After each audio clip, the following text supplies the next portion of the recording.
Bro, bro, anything nanti apa standby kat chat sebab takut kau tak respond kat chat. Nanti you share macam biasa Alright. Okay, apa yang buat dekat sini? Alright. Okay.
Assalamualaikum, Brother Zul.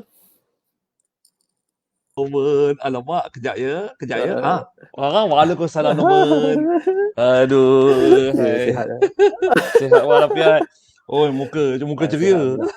Alhamdulillah. Norman macam mana sihat Norman? Sihat. Alhamdulillah. How are you, bro? Sihat, Oh, alhamdulillah. Macam bertambah kuasa kuda. Tak adalah, malam ni kita ada orang kata tetamu yang best jugalah kita nak cerita kan. Sebab bila cerita-cerita orang yang sentiasa orang kata yang sentiasa ingin menggapai sesuatu yang tinggi ni, kita memang jenis macam excited. Kan, jadi itulah dia. Jadi bila macam mana pun kita nak make sure orang-orang yang tengok kita bermalam ni, yang nampak kita live bermalam ni nak bersemangat juga. Saya dah share dah. Betul. Sekarang ni saya dah share dah Norman dekat Abazul punya Facebook, kita dah share. So sekarang ni macam biasalah kita nak minta semua rakan-rakan yang ada sekarang ni kita share dulu. Sharekan dulu kita punya orang kata kita punya link malam ni. Stream malam ni tolong share kan. Malam ni kita nak dengar lebih hangat daripada biasa. Itu yang paling penting. Kan? Malam ni juga watch party. Watch party lah. Lama lah tak pergi party ni. Yang party ni okey. Party ni okey. Sebab lah dulu kita pergi party Tupperware.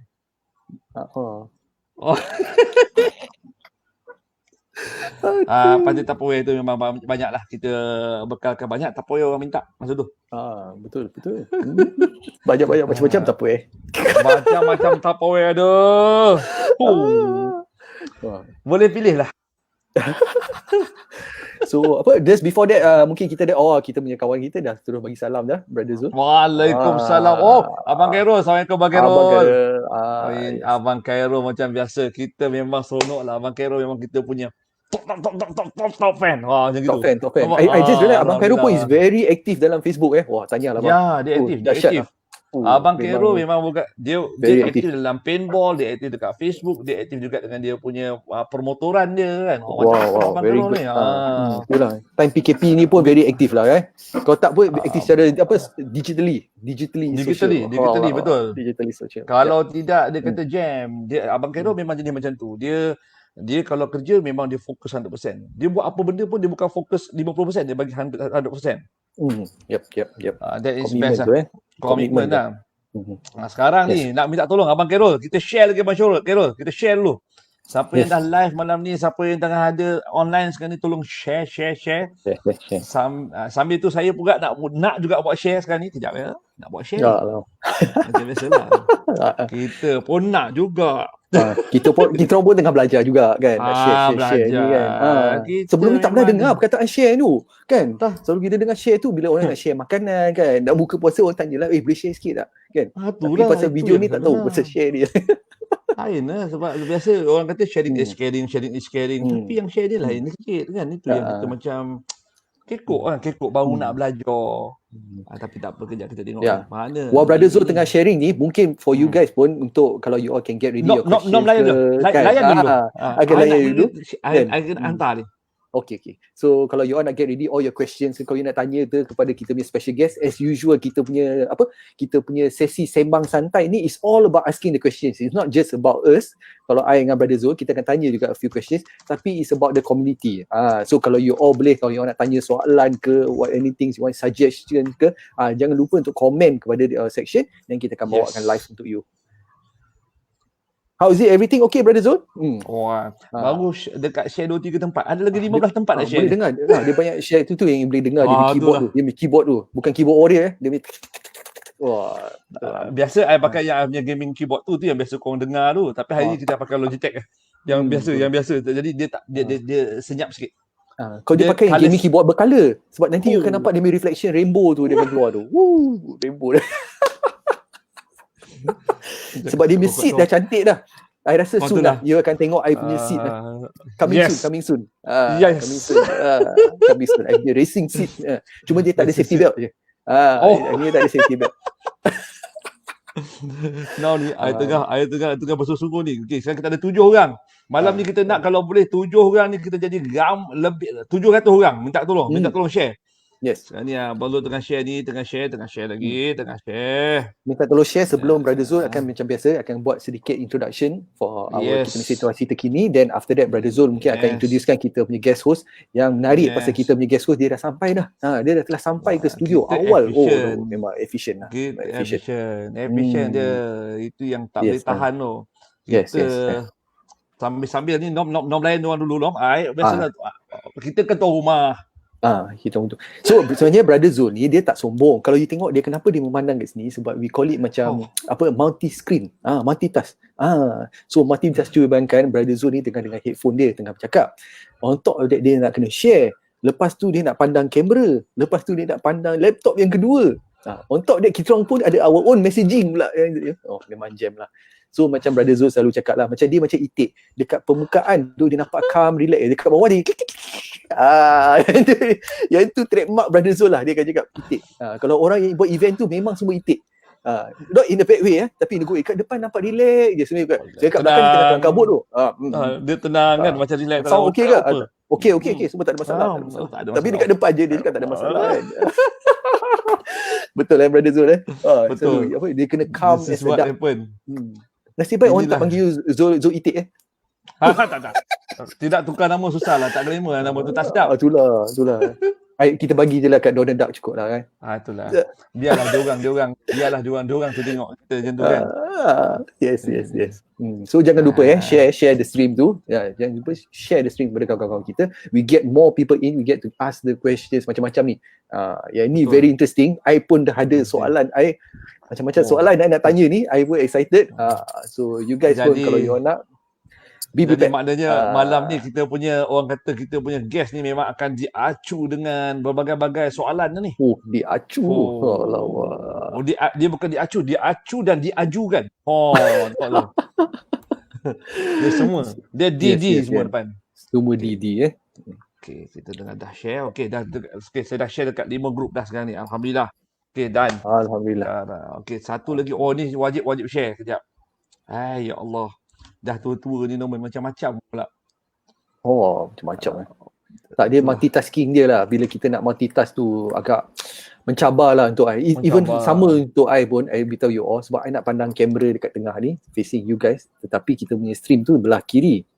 So my left akan tengok sini. Tapi belah kanan, I control the second computer kat belah sini. So kadang-kadang you akan nampak mata I macam ni lah. Macam triangle. Dia akan gerak macam ni. Abang Zul dia ke kanan sikit. Dia kanan sikit, dia gerak ke sini. Tapi nak beritahu lah sebenarnya Norman, bukan senang buat kerja macam kita buat ni sekarang ni. Nampak mudah.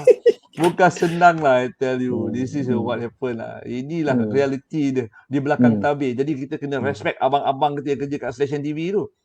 Dia punya tu dahsyat. Okay, Norm. Yes. Okay, sekarang ni macam biasa saya akan mulakan, biasalah orang panggil saya sekarang ni, ada rakan-rakan panggil, aku tengok kau sekarang ni dah macam macam berita Oh yes. Terus kita akan fokuskan kepada pemberita kita pada hari ini Okay guys. Yes. Macam sebagaimana biasa, tugasan saya hari ini adalah untuk menyatakan ataupun memaklumkan kepada anda status terkini kes COVID-19 setakat 14 hari bulan Mei 2020. Okay. So macam mana biasa, saya akan mulakan dengan apa yang telah pun dilaporkan oleh pihak KKM. Okay. Kementerian Kesihatan Malaysia KKM ini memaklumkan bahawa terdapat 70 kes yang telah pulih dan dibenarkan discharge pada hari ini.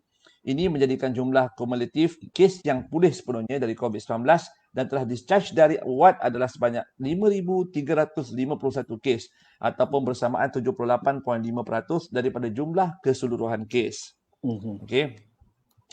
Sehingga 14 Mei 2020 pukul 12 tengah hari tadi terdapat 40 kes baharu yang telah dilaporkan, di mana 31 kes adalah di kalangan bukan warga negara Malaysia. Ingin dimaklumkan juga bahawa tiada kes import yang dilaporkan hari ini.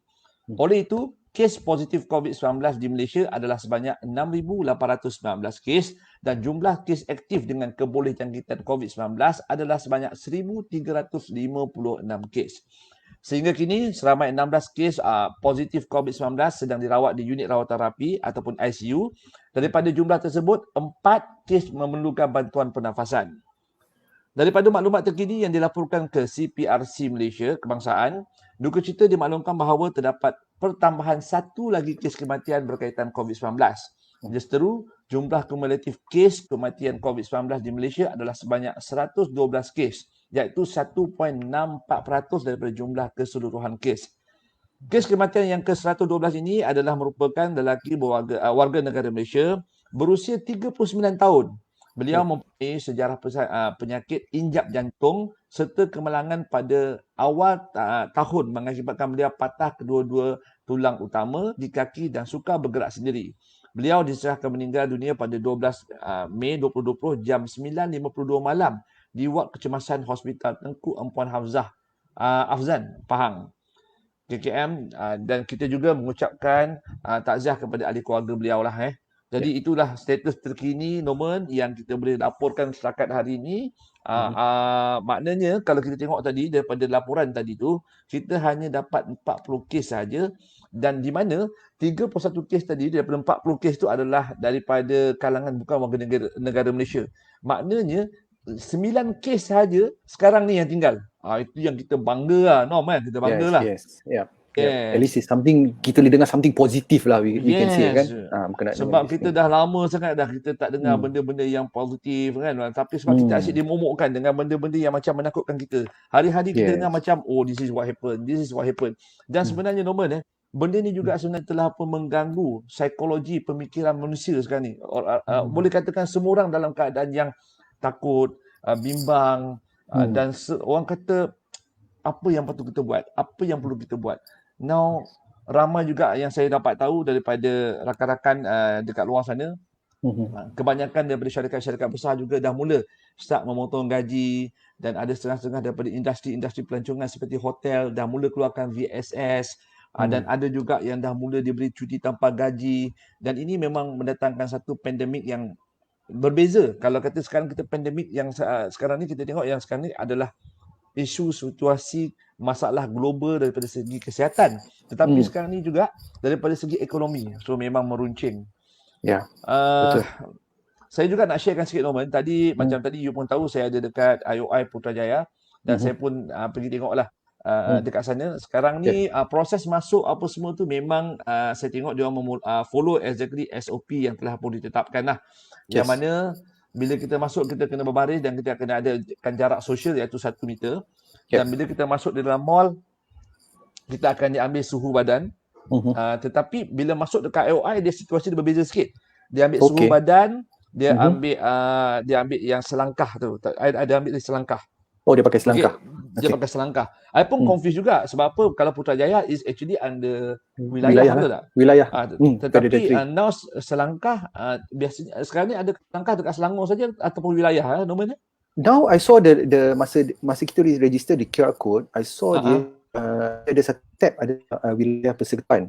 So maybe they add on, so those are maybe lah they add on. So I don't know how they're going to share the data within, sebab dia between state tu dia different jurisdiction kan. So I'm not sure. Tapi memang ada option dah sekarang dekat dalam. Itulah sebab I tadi pun macam kita confused. Biasanya kat wilayah ada cara lain. Tetapi tapi bagi I selangkah adalah proses paling mudah lah. Yes. Tetapi walau bagaimanapun betul. Tapi walau bagaimanapun bila kita dah habis proses kita pendaftaran dekat pintu masuk utama tadi tu, dia tak bermakna anda dah boleh masuk semua kedai tanpa buat pendaftaran tau. Bila you nak enter macam contoh tadi saya pergi kat All IT. Saya kena beratur panjang jugalah dengan penjarakan sebab kita yang jadi panjang sana tu sebab penjarakan 1 meter tu. So situ pun kita kena tetap kena scan selangkah dan baru kita boleh masuk kat dalam tu. Dan diorang pun hadkan, maknanya mungkin dekat dalam tu ada 15 orang saja saja. Kalau orang keluar baru dibenarkan masuk. Kalau orang keluar baru dibenarkan masuk. So itulah dia punya situasi terkini yang Norman. Ya, betul. For me pun sama juga. I mean just to update you guys, hari ni saya berada di One Tama. So One Tama juga, I mean, we can say the options are quite good lah. Sebab ada yang, to me, ada yang mall ni, dia punya procedure is too long tau. So it's very worrying. Right? So kalau macam tengok balik, macam contoh di Tesco The Curve, the Tesco The Curve, dia dah, you can nampak dia punya one entrance only yang masuk. Satu entrance only, tetapi dia punya queue dia sampai ke parking lot. And the process is not great lah. Tapi tu bayangkan One Tama dia dah clear cepat. Sebab every entrance dia dah ada dah. So dia akan scan your temperature and dia akan pakai dia punya aplikasi. Cuma yang beza ni, that's why every mall has a different type of implementation. So macam untuk One Tama, what they did was dia orang ada their own app. Okay. So dia ada their own app. Lepas you dah register dah, I mean the process lebih kurang macam selangkah. Dia dah masukkan your temperature sekali dengan your QR code. Okay. So once you dah masuk dah, contoh you nak pergi macam All IT lah, tapi One Tama tu contoh you nak pergi one of the shop lah. Okay, apa you nak buat dekat kedai tu, dia orang pun ada reader dia orang sendiri daripada dia tablet atau smartphone. So apa dia buat, dia baca balik QR code you tadi. So itu perbezaan dia. So that's why it fasten up the process. So contoh macam the experience pada pandangan kalau you pergi One Tama is way much easier and is way much faster.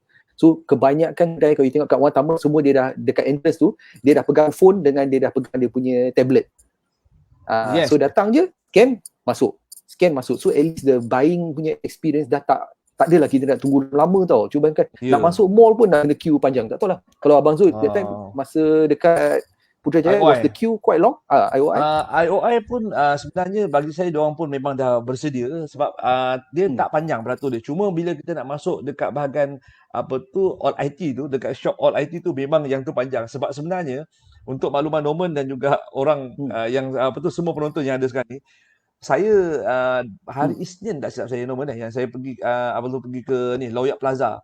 So sebenarnya orang ramai ke sana sebenarnya nak membeli gadget yang paling hot sekarang ni. Ada gadget paling hot Norman.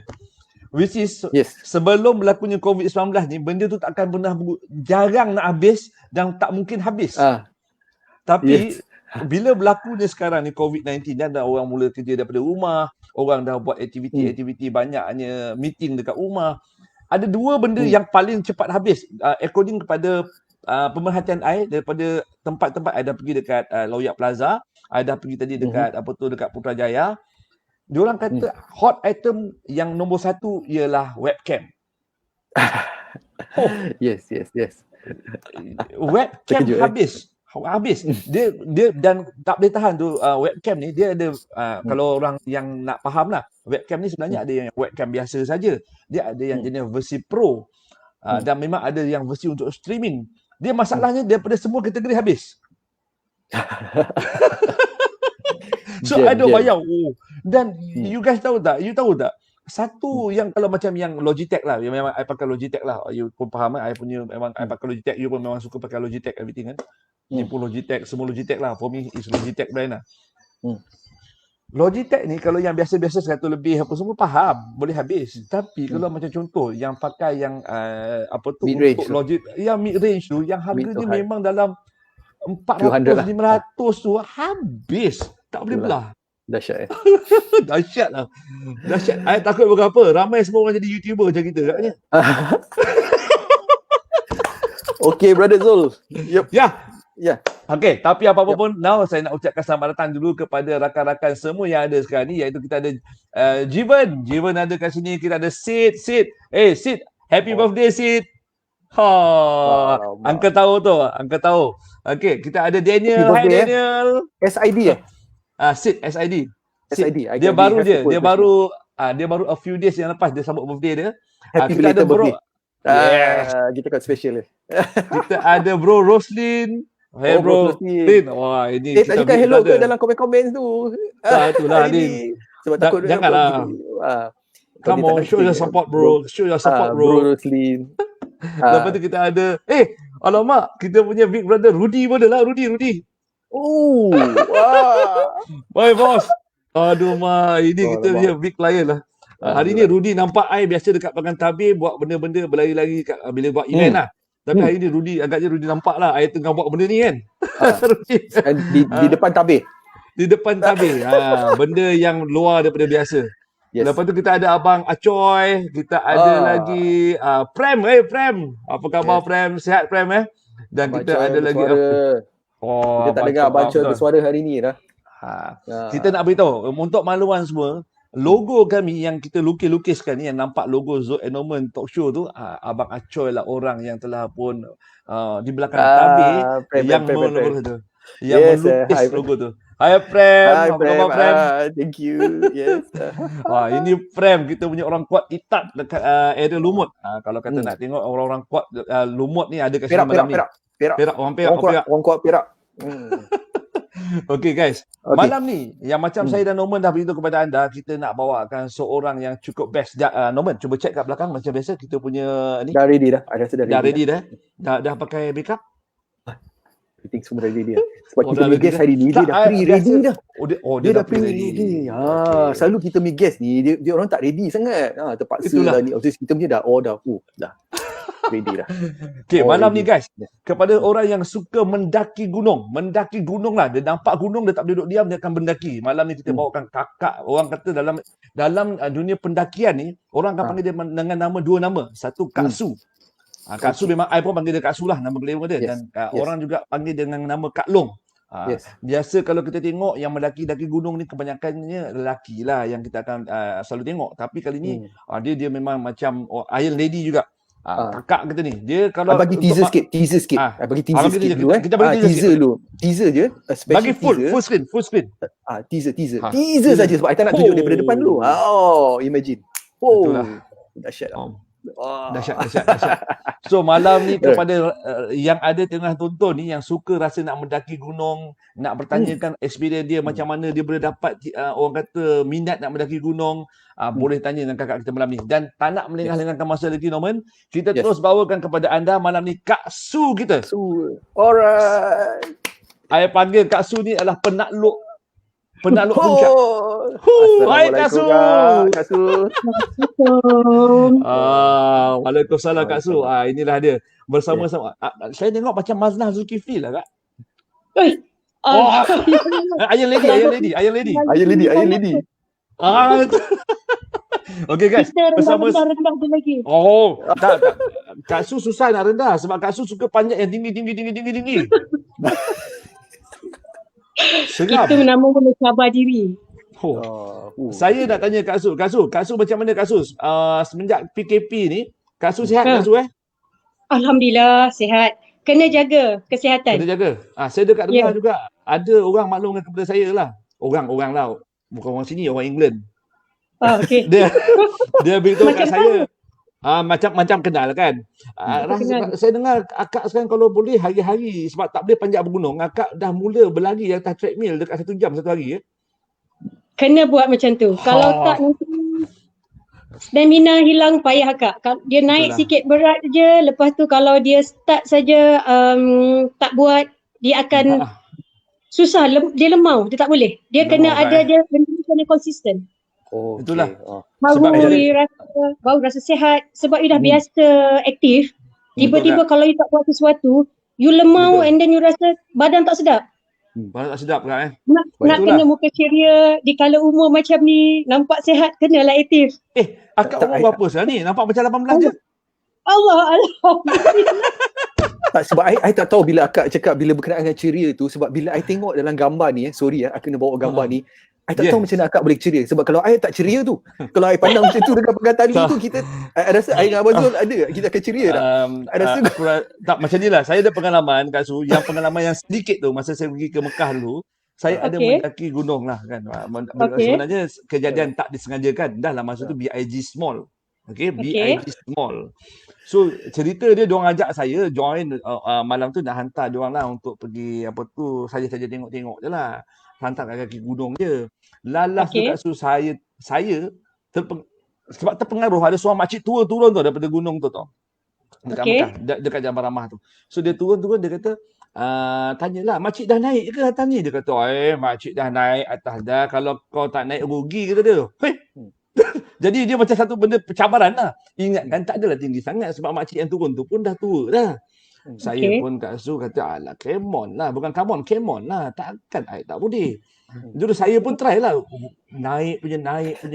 Tak sampai-sampai. Saya tanya, bila saya tanya orang berhenti tu, saya tanya dia, jauh lagi ke atas tu? Dekat dah, kata dia. Dekat dah. Saya pun continue lagi Kak Su. Naik. 15 minit tak sampai-sampai lagi. Saya tanya lagi orang berhenti ni, jauh lagi ke bang? Dah dekat dah, kata dia. Semua jawab dekat.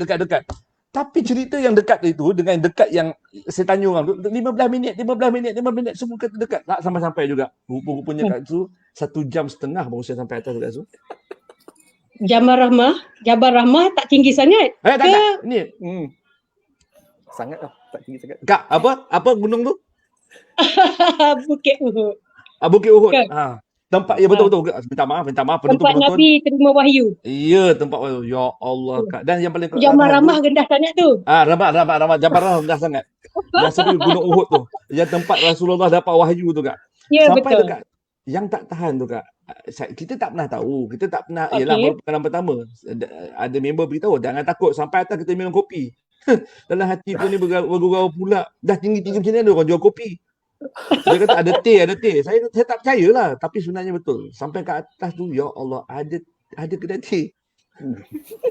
Sebenarnya tu dia dalam dunia pendakian ni, kita akan memang cakap macam tu. Orang akan keep tanya tau. Selalunya bila kita dalam perjalanan kita naik tu, kita akan jumpa orang yang turun. Kita akan nampak muka orang yang turun tu ceria sangat. Kita dah macam macam mana nak cakap ya, kita dah rasa fed up semua. So kita akan keep bertanya. Dan kita sebagai orang yang turun, kita tak boleh kata jauh lagi dek, penat, tak boleh. Dalam dunia pendakian psikologi. Kalau kita kata satu jam lagi, orang yang mental koyak ni, alamak 1 jam lagi, tak maulah macam ni, aku pun dah rasa macam teruk ni. Tak boleh, sebagai orang yang kita on the way turun, kita bertanggungjawab bagi orang semangat yang nak naik tu, nak merasai nikmat macam mana kat puncak yang kita rasa. Kenapa kita tak bagi peluang orang lain tu nak naik tu? Kita bagi. Tak ada 5 minit ke, 5 minit je, walaupun sebenarnya lagi 1 jam. Kita tak boleh cakap, ada dek 1 jam je dek, you dah menikmati seronok dekat atas, you tak bagi semangat ke orang nak naik. Tak baik. Kita bagi semangat tu sama-sama nikmati atas tu, Masya Allah. You rasa bila sampai kat puncak, you lupa kesukaran you hadapi, you mental koyak, you rasa macam tadi macam ni, semua hilang. You atas tu you rasa Masya Allah, you sangat. Betul, itu saya sokong. Sebab bila saya sampai puncak kejayaan tu, dia macam menuju puncak AF tu masa tu. Dapat sampai tu bukan main lagi saya kan. Happy. Tapi memang betul, memang awesome. Pemandangan dia memang awesome. Betul. Dia macam pendakian ni, dia macam satu perjalanan hidup juga tau. Betul. Dia macam perjalanan hidup ni kita macam lalui macam-macam cabaran. Kalau kita sangkut-sangkut setengah, macam tu juga perjalanan hidup. Kita kena fight. Kita kena kuat. Kita kena fight. Betul. Sebab perjalanan hidup dengan perjalanan you nak pendakian tu bukan satu benda yang you mudah nak naik. Kalau you senang macam tu, senanglah semua orang. Baby naik kapal terbang, helikopter, turunkan je kat situ. Kita kena lalui, merasai kesukaran tu, baru kita hargai nikmat yang you sampai kat puncak tu. Okey, Kak Su. Sebelum kita pergi lebih mendalam ni, Kak Su, nak tanya Kak Su. Nak tanya satu persoalan. Sejak bila Kak Su mula meminati bidang pendakian gunung ni, Kak Su? Sejak umur berapa? Masuk umur 40. Biar betik, Kak Su. 40? Ya. 40 masa tu. Yes, saya start umur 40. Oh my Wow. Masa tu kawan saya nak buat reunion sekolah. Lepas tu dia kata perjumpaan di Port Dickson. Masa tu berat akak 100 kilo. Serius tak? Serius 100 kilo. Lepas tu saya cakap dengan kawan saya, malu nak pergi reunion. Kawan cakap jangan malu, jom kita pergi, dia cakap. Kita akan jumpa kawan-kawan yang dah lama semua-semua. Saya rasa sangat rendah diri dengan keadaan badan yang berat. Saya malu. Tapi kawan ni bagi semangat, dia kata jom, tak apa, kita pergi. Dia kata masa ni lah jumpa kawan, bila lagi masa. Lepas tu tiba-tiba macam ada satu keyakinan diri sampai. Tak, memang bila saya sampai kat tempat reunion, tak ada seorang pun kenal saya. Jauh sangat beza daripada dulu zaman sekolah tu. Ya, semua orang berteka-teka siapa, semua tak ingat sebab zaman sekolah dengan sangat berbeza. Lepas tu, lepas habis reunion, kawan yang ajak ni cakap, jom masa tu reunion bulan 5. Dia kata jom bulan 11 ni naik Gunung Kinabalu. Saya kata betul ke nak naik Gunung Kinabalu? Saya ni berat 100 kilo. Dia kata boleh, ada lagi 6 bulan. Kita training, dia cakap. Lepas tu, yang buatkan akak tercabar bila Abang Hairul cakap, "Ma, abang cabar awak," suami akak cakap, "Abang cabar awak sampai ke puncak Gunung Kinabalu." Bila suami cabar, saya rasa macam okey, cabar saya, okey fine. Saya akan buat, saya akan tunjuk. Saya ada basikal yang Afrin Aflin Aman Ramli cakap, yang basikal bodoh, kayuhlah rumah, tak bergerak. Kayuh sampai. Saya mula dengan basikal tu 1 minit akak sepak basikal tu, sebab dengan badan 100 kilo nak 1 minit jangan main ya, penat, masya-Allah. Betul. Mengalir air mata. Betul. Itu saya akui. Sebab saya dah mengalaminya itu. Ya.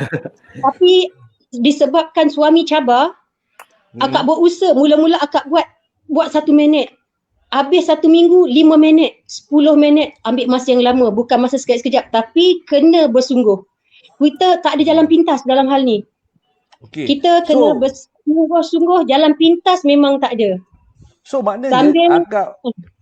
Maknanya akak punya ni start pada usia 40 tahun, dan daripada situ, itu adalah pengalaman pertama akak mendaki gunung, dan gunung berikutnya akak terus mendaki Gunung Kinabalu.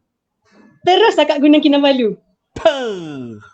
I tak benar kan kalau Kinabalu, tapi they say is it some lah, people say lah macam sebab we all pun macam takut lah kan benda-benda macam ni kan, sebab the last time I dah try is actually tahan, which I tak tahan.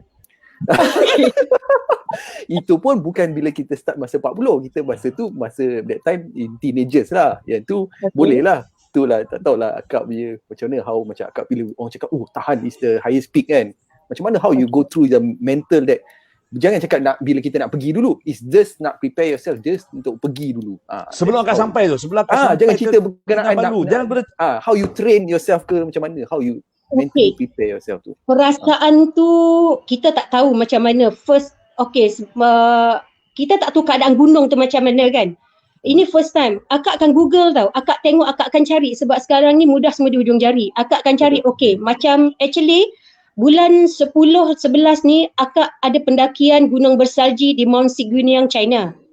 Okey. Bila? Bulan 11 ni? Bulan 11 ni? Bulan 11 ni sepatutnya. Tapi memandangkan keadaan sekarang ni dunia dilanda COVID-19 kan.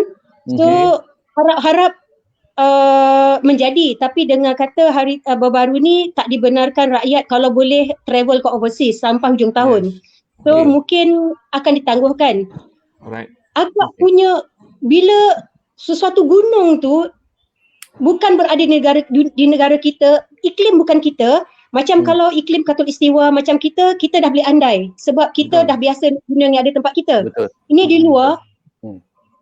You punya perasaan tu boleh ke aku buat? Boleh ke badan kita ni terima ketinggian yang macam tu, cuaca sejuk macam tu? Betul. So akak akan mencari apa yang akak boleh ni untuk persediaan akak, macam mana akak nak hadapi ketinggian 5,000 kaki lebih sebab Gunung Kinabalu yang paling tinggi akak sampai 4,000 lebih kan, yang paling tinggi di Asia Tenggara adalah ni kan. Jadi yang ini adalah lebih tinggi dan dia kata akan kena kita panggil apa kita panggil tu? AMS. AMS ni sangat bahaya. AMS sangat bahaya. Jangan main AMS. So masa ketinggian nanti kami nak naik Mount Suginiang tu, dia akan naik by kenderaan dulu. Kenderaan sampai 3,000 terus dulu dia akan potong atas, so kita kena siap badan kita tahu. So akak pada sekarang ni akak keep on cari tempat yang akak boleh adaptkan badan akak dengan ketinggian macam tu. Betul. Ataupun akak masukkan diri dalam kolam air, akak tahan nafas, akak tengok macam mana supaya itu semua persediaan lah buat latihan kardio. I see. Akak kena persiapan atas sampai bawah semua akak kena ni. Kita kena bersiap supaya kita bertanggungjawab pada diri kita sendiri supaya kita tak menyusahkan kita punya team. Sebabnya attitude lah kan? Attitude lah. Ya, kita kena fikir, bukan fikir diri kita saja, satu team. Sebab kita satu team, orang lain mungkin bersedia bersungguh-sungguh, kita aja start sambil lewa, tak boleh. Tak boleh. Jadi akak kena make sure akak in a team tu kita masuk dalam team kita punya expectation. So kita ada satu group. Kita akan buat ni apa latihan minggu ni apa yang kita buat semua. Kita punya ketua tim yang untuk pergi ni dia akan bagi tahu minggu ni apa latihan kita buat, minggu ni apa latihan kita buat. So everybody dalam group tu mempunyai latihan yang sama. Kita kena buat macam tu, tempat yang pendakian yang bukan di tempat kita, tempat orang lain kan. Tempat tu bersaji. Akak risau juga sebab akak ni naik Kinabalu pun walaupun dah 3 kali. 3 kali kan? 3 kali dah. 3 kali menawan puncak, 1 kali Via Ferrata, the highest in the world. Yang tadi, yang tengok gambar tadi tu, the highest ferrata in the world ialah di Gunung Kinabalu. Okey Kak. Mula-mula nak mula start tu akak nampak tu pun rasa macam terbang habis, rasa semangat hilang. Ketinggian yang sangat tinggi. Berapa lama akak ambil masa nak sampai ke daripada bawah tu nak sampai ke puncak tu? Berapa lama Kak? Berapa hari? Ada makan hari ke? Okey, kalau pendakian Gunung Kinabalu ni daripada Kinabalu Park dia akan perjalanan ambil masa terpulang kepada masing-masing punya apa kita panggil kekuatan fitness you. So macam akak hari tu akak sampai daripada Kinabalu Park sampai ke Laban Rata akak ambil masa 4 jam saja. Ada orang 6-7 different. Tengoklah macam mana you punya level fitness you. Akak ambil masa 4 jam, akak sampai dekat Panalaban, semua peserta akan rehat di Panalaban. So you sampai awal, you rehat awal. Sebab pukul 2 pagi the next morning you kena bersiap sedia di pagi-pagi yang sejuk sangat Masya Allah tu. You kena bersiap mental, fizikal you, badan you untuk menaik ke puncak ke puncak Gunung Kinabalu lah. So siapa yang lewat sampai you ada masa yang terlalu pendek untuk rehat. So pagi tu pukul 2 pagi you akan rasa penat yang amat sangat. So kalau boleh you kena ada fitness badan you supaya you sampai awal di Panalaban, you rehat, you tidur, you makan. Then the next morning pukul 2 you akan shoot naik ke puncak. Daripada Panalaban ke puncak tu dia punya track, na'udzubillah min zalik, susah nak cakap. Dia punya temperature masa temperature bila sejuk temperature macam masa kat naik tu -3. -3 lah. Okay. Yes. Dan ada sikit-sikit saji kita kena berhati-hati sebab trek yang baru selepas kejadian gempa bumi, Yes, dia orang correct. banyak tangga kayu. Di tangga kayu tu buat bahaya sebab dia ada ketul-ketul ais yang sejuk dia membeku. Kita boleh terjatuh kat situ, kita kena situ bahaya. Situ yang Okay.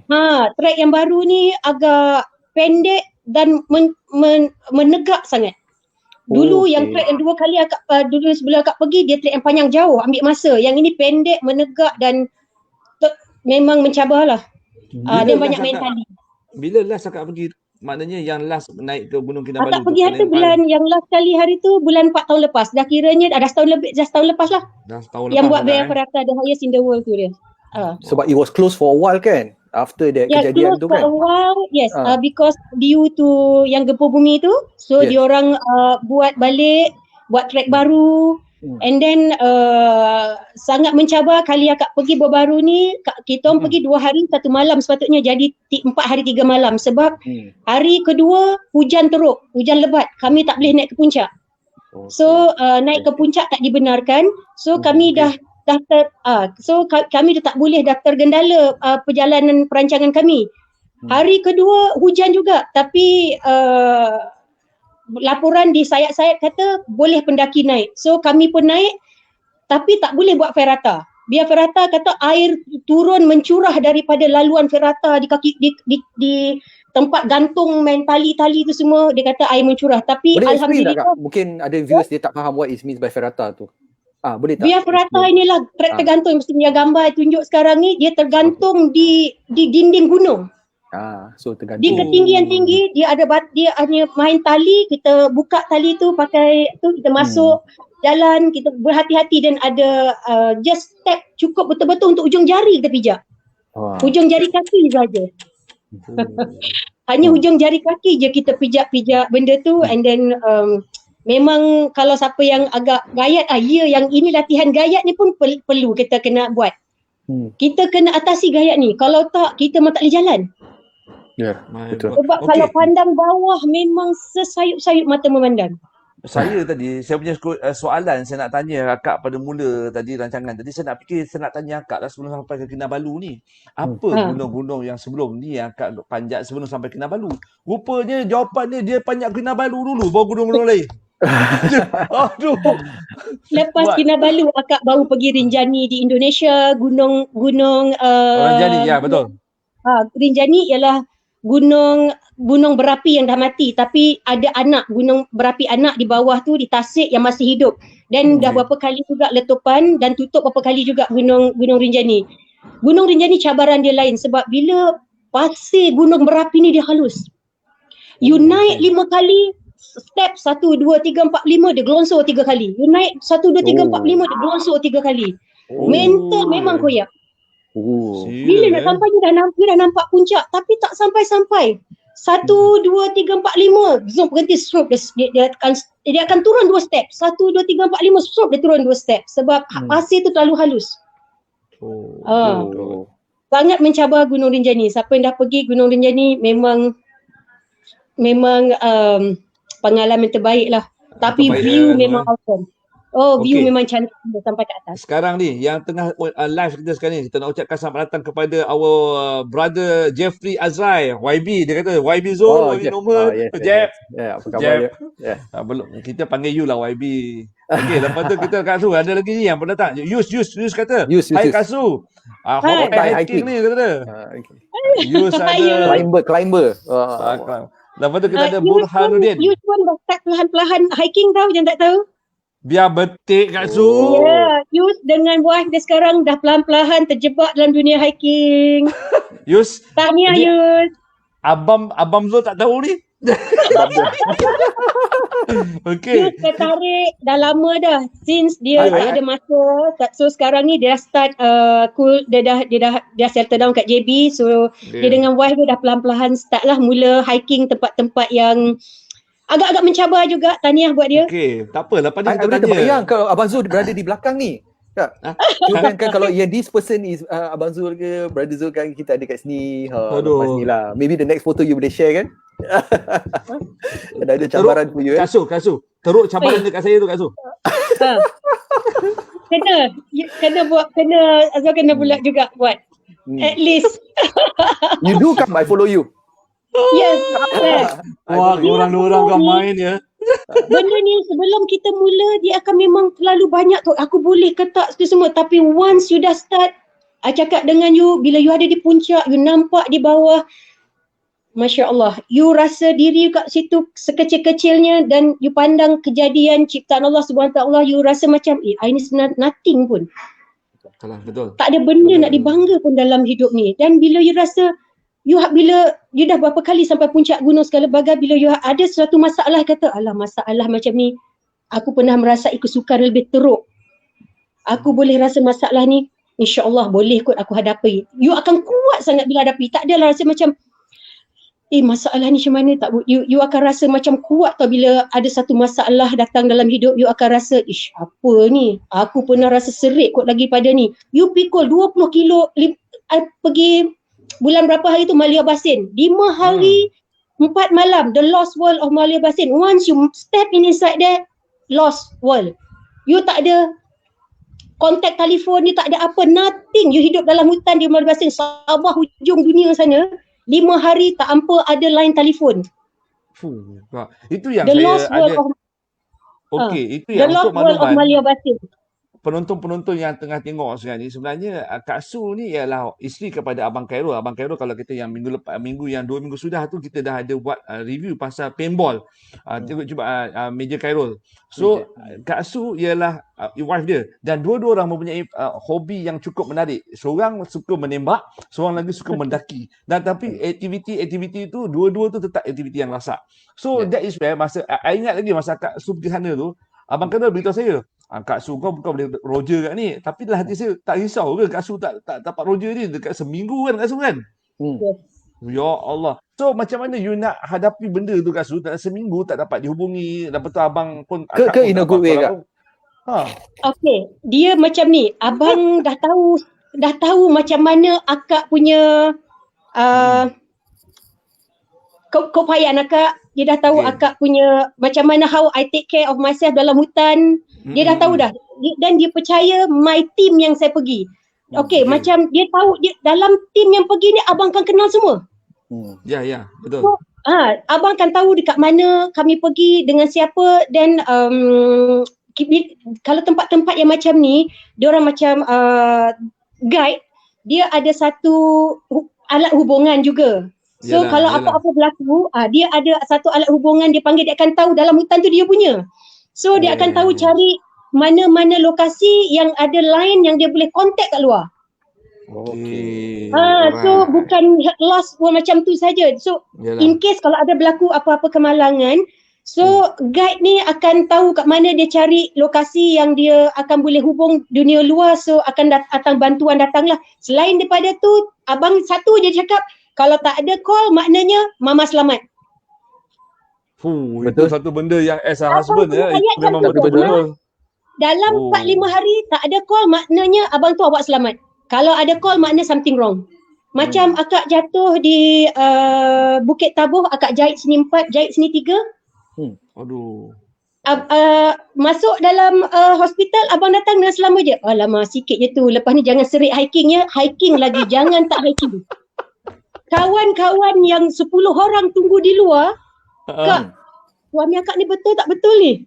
Lain orang suami kata, biar, okey lah macam tengok. Tapi abang datang dengan selambanya, Mak, abang nak awak terus hiking, jangan fobia. Teruskan dia cakap dengan kawan-kawan kat luar tu, lepas ni tolong bawa akak hiking lagi. Jangan tak bawa akak kau hiking lagi. Jangan bagi akak kau fobia terus je hiking. Tak sampai berapa bulan, akak terus hiking balik. Semua orang kata, Kak, akak dah sihat ke? Dah abang kau kata, Mak, duduk rumah je kata hiking ke? You just go. Kalau akak tak pergi hiking, abang akan tanya, Mai tak ada aktiviti. Lagi teruk. Kalau it would be even worse kalau suddenly you decided not to go kan. Betul. Sepanjang maknanya bila akak akan murung abang, kau akan pening. Lagi pening. Abang Khairul, kalau anda masih lagi ada dekat dengan kita, tolong bagi Kak Su hiking. Tapi sementara waktu ni minta faham, Kak Su tak boleh hiking Kak Su. Digital hiking. Digital hiking Kak Su. Panjat mana-mana bangunan yang agak sesuai, tapi kat rumah je Kak Su, jangan tempat lain Kak Su. I takut kat rumah tu mungkin ada dia punya rock climbing ni tu lah dekat rumah tu kan. Okay. Abang Khairul tu tinggi. Dia I ingat Abang Khairul tu 6 kaki tau. 6 kaki ada Abang Khairul tu. Ada tak Kasu? Abang Khairul memang tinggi. Orang dia tinggi. Abang almost 6 feet je. Sementara waktu ni akak panjat abang aja. Lain macam ni Bukan Abang Khairul tinggi. Jangan salah faham. Maksudnya jangan. Tahu kerusi tempat duduk kita? Tahu kerusi tempat duduk? Akan naik kerusi tu turun. Yes. Buat 100 step, dapat 100, akak berhenti rehat sekejap, duduk minum air relax, akak buat 500 kali. Good. Untuk asah lutut kita dengan paha ni supaya dia kuat juga. Kuat. Ketinggian kerusi ni akak naik atas, turun, naik atas, turun, naik atas, turun. Lepas tu dapat 10, kaki kiri pula naik atas, turun, naik atas, turun, naik atas, turun. Betul. 500 ada soalan Brother Zul. Kita ada satu soalan dulu. Maybe you nak take this question. Okay. Daripada Yus ada tanya ni Kak. Berapa lama tempoh Kak Su nak ambil masa balik lepas kejadian tu? Maknanya hilang fobia tu berapa lama Kak Su? Daripada jatuh sebab tu dia penting macam ni, keyakinan diri dengan support orang yang rapat dengan kita. Kalau macam kita ada suami, ada kawan baik, support kawan-kawan ni penting. Macam akak abang support. Lepas tu akak ada team yang hiking yang memang bukan setakat dah jatuh kepala luka je, yang dah patah kaki, badan pun masih terus hiking semua-semua. Jadinya benda ni menjadikan kami sharing semua-semua tu, bagi support to each other. So tak lama, rasanya dalam sebulan setengah macam tu dah rasa okey, akak dah start hiking balik. Power lah. Sebulan lebih. Sebulan lebih tu. Sebulan lebih je. Sebab kalau you tak buat hiking, akak akan rasa macam mood dia akan start, dia kata dia akan malas. So you tak boleh. You dah minat macam tu, bila you tak buat, you akan rasa you akan rasa macam moody, you tak rasa ceria. Tak puas. Ada benda yang macam tak boleh lah macam tu, mood pun tak best, tak syok. Jadi lebih baik kita do something yang lagipun is good untuk kita punya kesihatan. Usia 51 akak macam ni sekarang kan. So kalau akak tak buat macam ni di kalau umur 51 ni, akak terus macam-macam penyakit akan datang nanti. Kak Su, sepanjang maknanya kalau kata Kak Su start umur 40, now sekarang Kak Su dah 51, dah 11 tahun lah Kak Su kata berkecimpung dalam dunia pendakian ni. Okey, Kak Su, dalam 10 tahun tu berapa banyak dah gunung-gunung yang Kak Su dah tak luki? Dah sampai ke puncak, berapa banyak dah? Nak tahu? Tak terkira lah kot. Itulah sebab saya tahu dekat rumah kat kampung tu ada juga gunung belakang tu berkali dah kat yang paling memorable lah. Yang paling memorable lah. Memorable yang selalu Gunung Datuk belakang rumah, ketinggian dekat 1000 kaki tu, akak boleh naik, akak nak, sebab bila dah sampai di kampung, dah balik KL nanti kita nak naik payah kan. Akak boleh naik tiap hari selagi ada di kampung. Sampai kawan kata, kau biar betul kau boleh naik tiap hari. Akak boleh naik tiap hari Gunung Datuk. Akak dah buktikan pun. Sampai kawan kata, semalam kau naik, hari ni kau naik, kau biar betul. Mana stamina kau ambil? Gunung Datuk yang ni Gunung Datuk dia betul. Tak, yang tak tahan tu Norman, ada sekali tu tak silapnya raya ke apa, aku tengok dia dah Kak Su download ada satu gambar, dia upload satu gambar dekat dalam Facebook. Dia pakai baju raya naik atas tu, kau tahu tak? Oh wow. Akak ni saya nak tanya soalan. Saya nak tanya, akak nak beraya ke mana tu?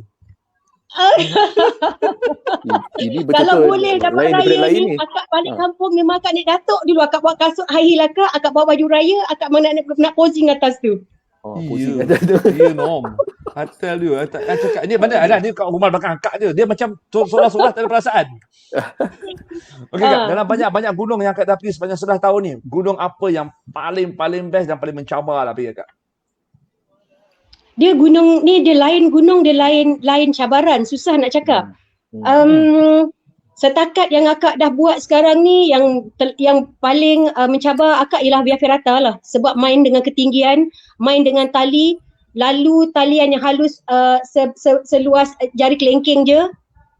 Jari berapa meter jauh tu, itu yang akak bawah tu, gaung setinggi-tingginya, itulah antara ni lah. Ini gunung bunga buah di Genting Highlands. Genting. Yang ni saya pernah. Gunung bunga buah ni sangat mencabar perjalanan dia ni. saya actually my experience Kak. Itu time ni dekat sekolah, we all went to time sekolah pergi to daki lah Gunung Buah. So we all going kita pergi dah. So we all camping dekat site and that we all daki. After for 3 hours tau, macam cakap we all dah sampai ke tak? Lepas tu our cikgu cakap, no, this is baru the start untuk naik. Memang to me at that time was memang memorable lah. Tu sampai sekarang pun I teringat lagi Gunung Buah. Sebab time tu I think dekat form 1 ke kalau tak silap I lah. Sebab ini dekat Gotong Jaya kan? Betul. Yang tu. Gunung Bunga Buah ni membuatkan orang fed up sebab jalan daripada parking nak ke permulaan tu 2 jam. Yes. 2 jam belum lagi mendaki. Yes. Betul tak? Yes, that's correct. Kira I memory ingat lagi lah. Norman. Aku mental pressure dengar. Imagine bukan kita bukan nak downkan Brother Zul, tapi masa form 1 I dah cakap wah dah sampai dah ni. Cikgu tak apa dah sampai. Sebenarnya belum permulaan pun. Baru dah start dah 2 jam dah. Buat apa ni? Aduh. Tapi cikgu dia pandai. 2 jam nak ke starting point sahaja. Sama dengan Gunung sama juga. Sama lagi. Gunung masih sama. Cuma track sekarang diubah lalu di belakang Seri Malaysia. Oh my god. So memang perjalanan sama, jalan tar tu 2 jam sampai tu baru start. Sama dengan Gunung Nuang. Gunung Nuang pun perjalanan sebelum you nak start jalan balak tu nak ke Lolo 2 jam baru perjalanan, belum lagi start mendaki 4-5 jam. Aduh, oh my god. Gunung It's okay. Jangan salah faham. It's okay.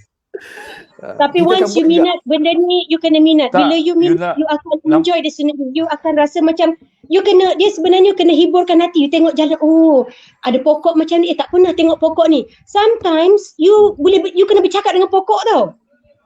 Untuk hiburkan hati, you kena bercakap dengan pokok. Alah pokok, apalah aku buat ni. Cantiknya kau. You kena bercakap dengan pokok. Kadang-kadang orang kata ingat mental. Tapi bila you bercakap dengan pokok macam tu secara tak langsung, you akan you berjalan ni you tak sedar pun. You tak boleh fikirkan. You jangan fikir berjalan, bila nak sampai ni, bila sampai. You just enjoy, you pandang keliling. Apa tumbuhan yang ada di keliling kita. Sampai ada kawan cakap, akak punya satu akak tak tahulah, tapi kawan-kawan saya cakap, Kak, you masuk sekali, you boleh ingat track, you boleh bawa orang. Sebab bila akak masuk, akak akan pandang keliling. Daripada step mula sampai akak akan perhati pokok apa yang ada, akak kenal. So, bila the next pendakian, akak boleh bawa orang dah. Sedangkan orang yang akak bawaan sebelum ni, macam mana akak boleh ingat? Saya masuk 3 kali, saya tak boleh ingat pun sebab you tak enjoy, you just focus. You nak jalan terus sampai. You tak sampai je. Dia tak tengok keliling kan. You tak boleh macam tu. You akan stress, you akan cepat, mental akan koyak. So, akak akan siap simpang. Ada simpang kat sini. Simpang sini. Ada kiri, kanan. Masuk sini. Akak akan ingat. Ini adalah simpang yang pertama. Simpang pertama, kedua, ketiga. Ketiga ni ke kanan. Jadi, akak akan ingat benda tu. So, akak boleh bawa orang pergi bila kedua, lepas kali pertama, kedua, akak boleh bawa orang dah. Okay. Sebab akak akan perhati setiap keliling. You masuk hutan, you tak boleh masuk, just masuk, you fokus, nak sampai tak boleh. Pendakian gunung, you kena tengok pokok apa yang ada kat situ. Tempat you rehat tu, pokok apa yang ada. Tempat ni rehat, ada berapa pokok besar? Ada 3 pokok besar. Macam Bukit Apek belakang rumah akak ni, daripada air terjun, akak boleh naik atas, akak boleh cakap, Kak, bila sampai puncak, you cari tengok pokok, ada pokok besar balak. Yang ketiga, you jumpa yang ketiga, baru kita akan jumpa tanah lapang. So orang kata, selama ni saya tak kira pun Kak. You kena tengok. So, 1, 2, 3, okay, dah sampai. Sebab bila you buat macam tu, you akan, okay. Kalau tak, you akan tertanya-tertanya tu yang mental. Okay. Norman, untuk pengetahuan you, Akak Su kita ni, dia bukan kaleng-kaleng.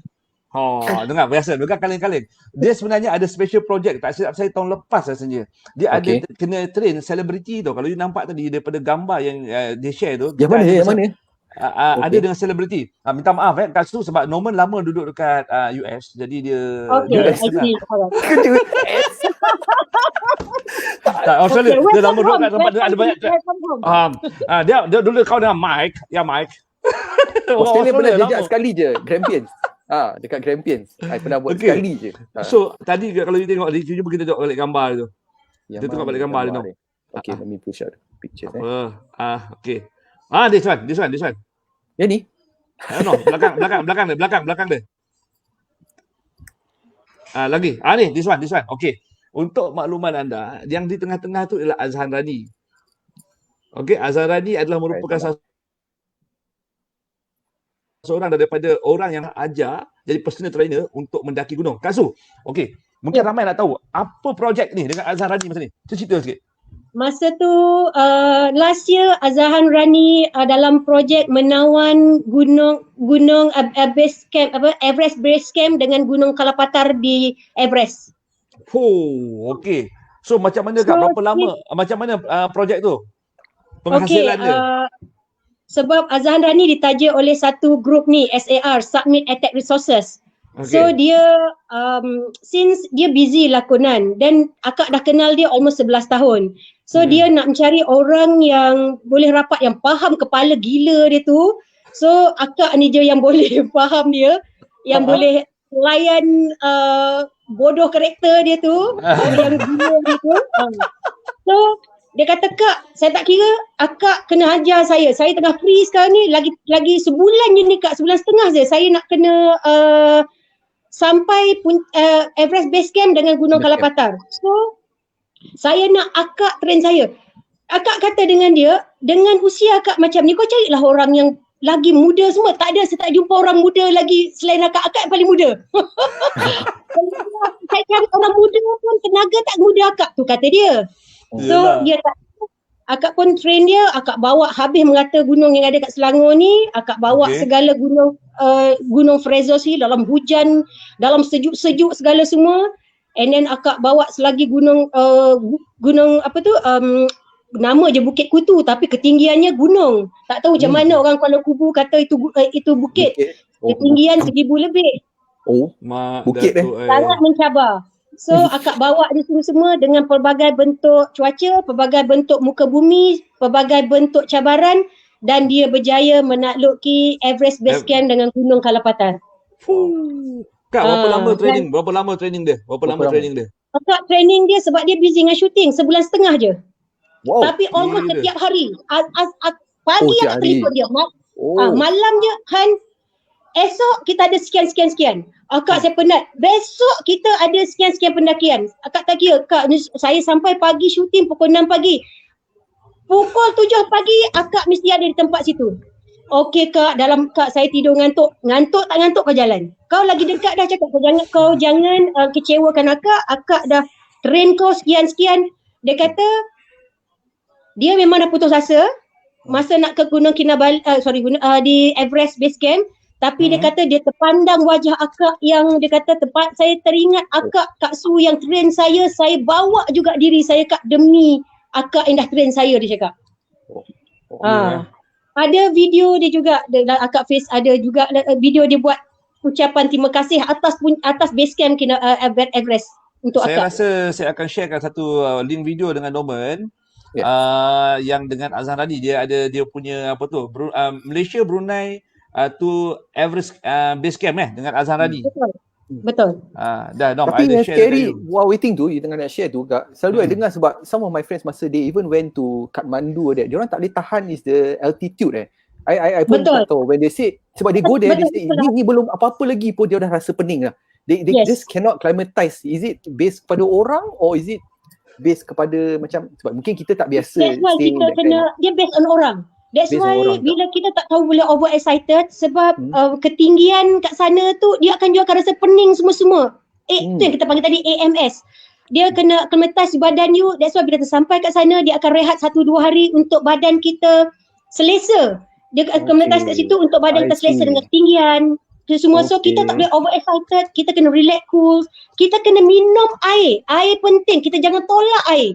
Kita kena makan. Memang di altitude yang tinggi macam tu, selera makan memang hilang. You kena paksa makan. Kalau you tak makan, itu yang teruk. You akan memang hospital jawabnya. You kena paksa, kena makan tak nak. Bila guide kata makanlah. Nak tak nak, you kena makan. Have to. You tak boleh kosongkan. I see. Bahaya sangat. Oh. Menarik juga. Ada yang diorang tak hantar tag kat sini tapi dia hantar dekat saya punya WhatsApp lah. Kat tu biasalah lelaki-lelaki pemalu ni ramai. Dia nak cuba tapi tak tanya dengan kak tu, mungkin segan dekat dalam tu. Dia tanya, untuk jadi pendaki ni equipment apa semua tu mahal tak kak? Untuk mendaki. Untuk permulaan agak expensive lah. Tapi kalau macam dalam setakat kita dekat Malaysia je, dia cukup dengan simple kasut. Jangan ambil indoor punya kasut dia tolong. Indoor, outdoor lain. Ya, betul. Bila you mendaki, you kena tengok gunung apa. That's why bila kita nak start, you nak pergi mana trip tu. You kena Google sikit lah. Kita kena cari info sikit macam mana keadaan gunung tu. You kena tengok apa komen orang-orang yang sebelum-sebelum ni you tengok. Then you sesuaikan. Dan kalau boleh kita kat sini kasut outdoor sama je. That means bentuk muka bumi gunung kita kat sini sama. Tak ada benda licin kecuali macam Gunung Kinabalu tu sikit-sikit lah. Tapi outdoor kita sama kat sini. Kecuali kalau kita nak pergi Gunung Bersalji kan. Untuk permulaan agak mahal sikit lah. Sebab persediaan kasut kena penting. Kasut tu agak beli mahal tapi dia last long. Pakai tahan lama. But it's your safety juga kan Kak? I mean like these are things that you cannot main. So you have to spend lah kan. Okay, bila Kak Su kata macam tu, maknanya persediaan paling awal, paling penting equipment dia ialah kasut. Okay, brand apa yang Kak Su cadangkan? Maknanya yang sesuai lah untuk pemula. So far banyak kasut. Karimo pun boleh. Tengoklah kemampuan kita. Dia boleh je. Banyak yang murah juga. Yang biasa kat Batam pun ada. Kita cari tapi tanya dekat situ nak outdoor. Dia akan bagi dia akan bagi. Dekat Sport Direct pun banyak. Cakap dengan budak tu, akak pergi waktu sale, akak tak beli waktu mahal. Hiking. Waktu sale akak pergi. Abang akak akan tengok bila ada sale, bila kasut tu dalam 50%, okey kita beli. Sebab kita idam benda tu mahal 500 lebih, 600 lebih. Kita bukan profesional punya. Kita just nak pergi untuk kita punya ada satu keinginan. Kita ada satu yang kita target kan. Aku nak pergi ni kan. So bahan mahal. Jadi kita pakai biasa-biasa dulu. Bila ada sale ke apa, kita pergi beli semua masa tu. Pelan-pelan kumpul, and then mula-mula kita boleh pinjam kawan, tapi make sure kita jagalah barang kawan. Yelah, dalam dunia kalau kasut pinjam risau. Bila pinjam kasut kasut tak dapat balik. Gunung risau. Sebab apa gunung tu boleh bukan takut dapat tapi dalam keadaan nazak risau. Kasut tu ada wangi. Okey. Tadi itulah ada bau wangi kan. Okey. Ni kita nak minta Norman playkan sikit. I takut berkenaan dengan audio. Maybe I just play the video, then maybe we can just ulas daripada situ. Sebab takut kita flag daripada ni. Tapi I will try to play some of the video dulu. Then kita mungkin akak boleh cerita sikit ke apa ke kan. So audio kita off. Kita just audio saya kena off kan audio dia.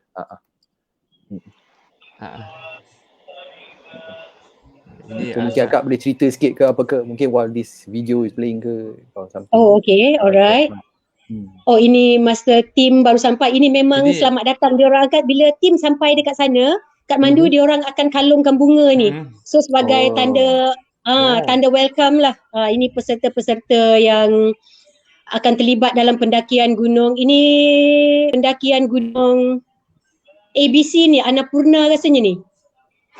Masa ni Azhan terlibat ni. Azhan. Ini Everest lah. Kali ni dia punya Everest Base Camp. Betul, Everest Base Camp. Ni Everest Base Camp. So selalunya is there a stepping stone tak Kak? Macam sebab you cannot straight away go kan. They won't allow you to do macam tu kan. You akan tak. Bila sampai tu sampai kat Kathmandu je, you kena rest 2 hari dulu tau. Tu akantas badan you. Okay. You kan duduk di situ dulu, bagi badan selesa dengan ketinggian ada. You tak boleh straight shoot ke atas. You akan memang dia akan kena AMS. Bila kena AMS, penyakit paling bahaya untuk para pendaki ialah di AMS lah, pendakian. Takut bila tu apa pun tak boleh dah. Okay. So kat AMS dia punya itu dia punya short term, dia punya actual word is means what? Dia penuh dia akak pun tahun inilah pula tak teringat apa benda kan. AMS. Tapi maknanya simptom dia tu memang macam apa simptom? Ketinggian AMS ni. Oh, takut dia gayat. Dia satu apa benda kita tahu dulu. Acute mountain sickness. Acute mountain sickness. Terima kasih Google bukan saya Ya betul. Betul Acute mountain sickness. Yes betul, you are right, betul. Okay. Alright. Ini akan So ni naik dia nak fly ke mana? dia orang akan naik Fokker yang boleh muat dalam, kalau you ada 20 orang you akan pecah naik ni. Dia naik Fokker 6, 7, 8 orang je untuk pergi ke daripada tempat sampai tu pergi ke Kathmandu. Kathmandu tak salah kot dia punya sampai. Fokker ni pun ada experience juga ni. Kalau you yang biasa pergi kalau hujan-hujan Sabah biasa Sarawak Fokker tak ni, boleh lepas, you akan stranded. Serius experience yang agak menakutkan juga kalau dia Sebab trip Azhan Rani ni dia lepas dan berapa orang lagi tak lepas balik, dia orang kena turun, nak kena malam tu flight, dia orang terpaksa bergerak juga turun cari yang paling rendah yang apa ni helikopter boleh ambil. I see. Dia bukan boleh simple-simple tempat. Bukan boleh sempat tempat yang sebarangan helikopter boleh ambil. Tak boleh, angin kuat macam mana tak boleh. So tempat yang biasa landing tak boleh. So diorang kena, you dah penat, you kena cari tempat paling bawah yang selamat, helikopter datang ambil, bawa keluar. I see. Ini cabaran-cabaran yang ada yang pendekar. Betul lah, ini tim SAR lah ni. Summit Attack Resources yang akan ikut kalau ikutkan bulan 11 ni untuk Mount Siginiang di China. Trip ni lah. Tim ni. Yalah, betul lah. Ini Kak, winter kak? Yes, betul. Memang tengah salji tebal masa tu. Memang kami pilih nak experience. Konon. Memang nak experience ni lah. Wow. Memang nak experience mendaki yang gunung bersalji pula kan. Yalah. Ini memang angin tu. Kan? Angin tu yang membuatkan. Angin tu yang you tak boleh fokus Yes, angin tu membuatkan kita tak boleh tahan dengan tu sebab dia boleh cepat frostkan kita punya kuku tangan segala bagai. Kita boleh fokus, boleh hilang, semua boleh hilang bila sejuk. Betul. I agree. Sebab the last time I was in Korea kan, masa winter kan, it was about minus 3 I think. Minus 3 or minus 5, I can't remember lah. Angin tu lah kita pun, after that macam you tak boleh fikir that time also you macam, you nak fikir pun macam terlampau sejuk. I just need to run for shelter. Tapi kalau you tak ada shelter, imagine you tengah I tak boleh bayangkan lah Kak. Kalau betul. you on that, your mental lah, betul lah Kak. It's crazy. Ya, betul. Sangat kita sebenarnya orang yang ada di Nepal sana, dia datang kat sini, dia try, konon dia nak try mendaki gunung kita kat sini. Dia kata sebenarnya mendaki ABC dengan ABC tu sangat mudah. Gunung kita ni dia kata lagi mencabar. Sebab bentuk yes. Sebab pendaki guide yang bawa pendaki kita ABC sana, Annapurna Base Camp di Everest sana, datang kat sini, dia kata dia tak mampu mendaki gunung kita pun. Because of the weather ke apa? No, bentuk muka bumi kita, dia kata lagi teruk sana, kita altitude saja, kerana ketinggian saja. Kita dengan ketinggian bentuk muka bumi kita, dengan cabaran langkah kita yang pokok-pokok segala bagai itu semua, dia kata sangat mencabar. Dekat sana hanya berhadapan dengan ketinggian, dengan kita naik saja, tak ada apa cabaran pun. Kita ni dengan sungai, dengan carry 20 kilo barang merentas sungai macam akak pergi gunung Tahan. Siapa tadi kata you kata gunung tadi gunung Tahan kan? Tak tahan. Masa kat sekolah. Tadi ni kawan kita yang balik USA ni siapa? Norman. Norman, you kata tadi you pernah gunung Tahan kan? Yes, yang tu tak tahan. You ingat tak berapa sungai you tempuh untuk sampai ke puncak gunung Tahan? You ingat tak? I tak ingat sebab dia time masa kat tu sekolah juga, sebab dia time I was very active kak. Tapi dia time we train for 2 weeks. 8 anak sungai kita kena cross bawa tu masa tu. 8 anak sungai yang tu cross. I nearly give up. I tell you kak. Yeah. I tell you the truth. 2 weeks we all sekolah bagi we all training. So that time I thought macam okay 2 weeks kita. I always think that Kinabalu is the hardest. So we didn't expect. I mean expectation sebenarnya tak sampai pun. And then dia punya steepness of everything dengan tahan memang tak tahan. I tell you the truth. That's what I remember je sikit je kak. Saya punya memory. 3 kali experience akak naik Gunung Kinabalu. Sebenarnya Gunung Kinabalu mudah saja. Dia cuma ketinggian. Kinabalu Gunung Tahan, dia punya pendakian, you kena redah 8 anak sungai, you carry bag 20 kilo. You punya bag tu. Tak ada Sherpa ya. You kena angkut sendiri. Everest, you boleh upah orang, you bawa tak ada Sherpa. Yang bawa apa tu, binatang lembu, yang apa nama kita panggil ke sana, dia panggil apa tu? Cepat. Itu yang bawa kan. So kita bawa badan kita dan kita hanya lawan ketinggian saja di Gunung Kinabalu. Di Nepal pun samalah Gamdas, tapi gunung tahan, kita dah melalui anak sungai, kita redah anak sungai, basah kering dengan hujan, dengan sejuk, dengan barang 20 kilo. Dengan kalau hujan you tidur, you pasang kemah. Weather, yes. Dan pasang kemah tempat air lalu. 20 kilo, maknanya bebanan barang yang kita bawa pikul belakang tu 20 kilo. Okey, apa yang untuk biasanya makanan 5 hari, kita 20 orang. So 5 hari, so kita bawa macam-macam daging, makanan tin, beras. Mestin. Nomen. Ya, you jangan apa dia? Gelak kat air pasal makanan tu. You jangan gelak kat air pasal makanan. Tapi betul lah Kak. Biasalah kita Abang Khairul cakap alamak dia tapi kalau macam ni no thanks. Punya mimpi dah keluar pasal lintang dengan pacat. Lintang dengan pacat mula-mula akak paling takut lintang dengan pacat. Akak naik Gunung Kendrong di Perak. Yak. Nama binatang ni yak. At least dekat Nepal dengan Everest, yak boleh bawa barang kita. Dekat Gunung Tahan, you pikul sendiri 20 kilo barang. Hujan, panas, rentas sungai, buka kasut, pasang balik. Kita tak tahu lah macam mana how the military does it honestly. Sampai letak barang, bila you dah berdiri, leader cakap, sampai sini kita rehat dulu. Letak barang tu, you badan tiba-tiba macam nak rebah. Sebabnya you dah dalam perjalanan 5, 6, 7 jam, you berat. Tiba tu, you letak barang, you rasa badan you ringan macam nak tumbang. Sampai gitu sekali. Ya Allah, 5, 6 jam. You dah bawa beban 20 kilo, you dah sedap 20 kilo sepanjang hari, perjalanan pagi sampai petang, nak pergi sampai ke campsite, you dah rasa ni, letak barang, kata kita dah sampai ke campsite, you letak barang, badan boleh bergoyang macam terbang di angin sebab tiba-tiba rasa badan, ringannya badan. 20 kilo hilang, kan? 20 kilo hilang, you dah sedap bawa, tunduk, bawa jalan, macam tu sedap kan. Tiba-tiba letak barang, berbayang badan.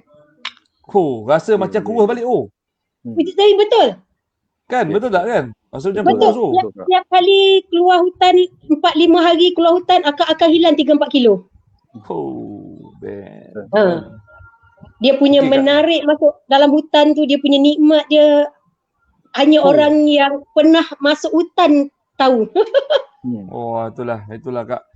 Saya risau itu macam Kak cakap dengan suami lah. Kalau PKP ni rasanya kalau dah masanya agaknya tertinggal dalam hutan tak boleh keluar, akak suka dalam hutan.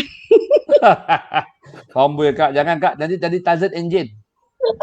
Keluar jadi Jane je. Now rasa macam takut lah Kak. I don't know why lah. For me macam masa dulu kan, we all tak takut pun kan. Nampak bulu kita tebas betul, kena dengan miang dia kan. Pergi terjun dengan sungai. Now kalau kita fikir balik kan, especially kalau now you got children nanti kan, semua benda macam jangan sentuh kotor ni. You know lah Kak. Macam kita dah jadi that kind of you know that phobia macam zaman dulu we don't care man, we just tebas je bulu kita buat lah ni, kita put sebabnya everything kita kan. bila masukkan kita ada adab tertib dia. Kita jangan sebarang potong pokok, kita jangan sebarang usik benda-benda. Bila kita dah use masuk hutan, kita masuk aja kita akan bagi salam Nabi Sulaiman, Nabi Nuh dulu. Assalamualaikum kan, kita bagi salam kepada Nabi Nuh, Nabi Sulaiman tu bacaan masuk hutan. Dan kita baca doa-doa yang supaya kita selamat dalam sepanjang kita ada dalam hutan. Dan mulut jangan celupa, jangan usik sebarangan. Bila kita nak pasang kemah, jangan potong sebarang pokok. Kita cari pokok. Jangan potong sebarang pokok. Kalau kami yang grup yang dah ni, kami takkan potong pun pokok. Kami akan cari pokok-pokok, just ikat kat situ je. Kami takkan potong sebarang pokok. Dan takkan usik. Apa saja kita nampak menarik, kita takkan usik. Sebab benda tu jangan, kita tak tahu. Itu bukan tempat kita. Ni Azhan Rani lah ni. Itu apa si Azhan cakap tu? I try to see whether ada music ke tak. Kalau boleh tak? Tak boleh. Dia miss sound tak boleh. Betul. Tak ada sound ni. Itu Azhan Rani lah. Yang kalau ni tahu, dia sekarang ni yang popular dalam cerita, dia sebagai Ustaz Ahmadi dalam cerita Nur. Yakinnya kamu? Yakinnya kamu, hebatnya kamu. Interesting agak. So Akak punya trip Mount Seginiang China ni dengan dia lah. I see. Sepatutnya kami akan start training dalam bulan 8 dah start training, 8 bulan 9 dah start training, tapi rasanya itulah dah start training sebabnya ujung tengah bulan 10 macam tu kami dah start pergi. So sepatutnya kalau ikutkan dia dah lapangkan dia punya schedule shooting dah tu, tapi memandangkan PKP sekarang ni rasanya itulah tengok macam mana harap-harap group rasanya akak sebenarnya minta tangguh lah kalau boleh sebabnya badan fitness tak kita nak kena betul-betul fit naik tempat ni. Betul. Okey, jadi okey untuk akak punya je lah orang kata at least orang kata advice akak kepada orang-orang yang baru nak belajar mendaki ni kak. Apa yang perlu diorang ready kan? Maknanya apakah akak punya saranan kepada diorang? Kalau yang nak mula-mula mendaki ni sebenarnya you tak boleh terus pergi tempat yang mendaki semua. You kena at least you kena hike, you kena jogging, you kena build up you punya stamina dulu. Sebab selalunya kalau you ikutkan kawan, akak pernah banyak jumpa hiking. Bila pergi 5-6 orang, yang 2-3 orang dah biasa hiking. Yang kawan ni tercungak-cungak tinggal di bawah. Kecederaan banyak berlaku tau. Tiba-tiba kawan tu hilang nafas, kawan tu tak boleh jalan, tinggalkan seorang-seorang macam tu, lepaskan diri, tak boleh. So, sebagai you nak ikutkan kawan yang dah naik tu, you tanya. You kena setiap ready dengan mental, physical you, stamina you at least. Kita tak boleh ikut orang dah naik 3, 4, 5, 6 kali semua. You kena ready mental, physical you kena ready. Kadang-kadang akak kesian tengok budak-budak ikut kawan ni. Dia tak, lepas tu dia tak kaji, dia tak tengok apa, air tak bawa, berapa banyak budak yang akak tolong berhenti tengah jalan tak ada air apa pun, kawan jalan ke depan. Dan yang kawan-kawan pula, bila you dah bawa kawan yang first time, you kena tanggungjawab. Ya, betul. You kena tanggungjawab. You naik bertiga, you dah bawa kawan ni, you 2 orang memang dah expert, you bawa kawan ni, you kena ikut step kawan yang you bawa, you bukan ikut kawan tu ikut step you, tak boleh. Yalah, betul lah. Ini akak selalu marah bila akak naik Gunung Ansi saja. Orang naik Gunung Ansi 3 jam. Bukan akak nak besar diri, akak naik Gunung Ansi 1 jam 20 minit. Orang yang baru 3 jam setengah. So, you dah biasa. Macam akak, orang yang biasa naik 3 jam suku, akak bawa orang baru. Akak tak boleh expect dia ikut akak 1 jam 20 minit. Tak boleh. Insan tak? Betul. Akak kena ikut step dia sebab dia baru mula. Akak kena perlahan lah. Walaupun akak bosan ke apa, akak boleh menyanyi, akak boleh tidur, bangun late ke semua.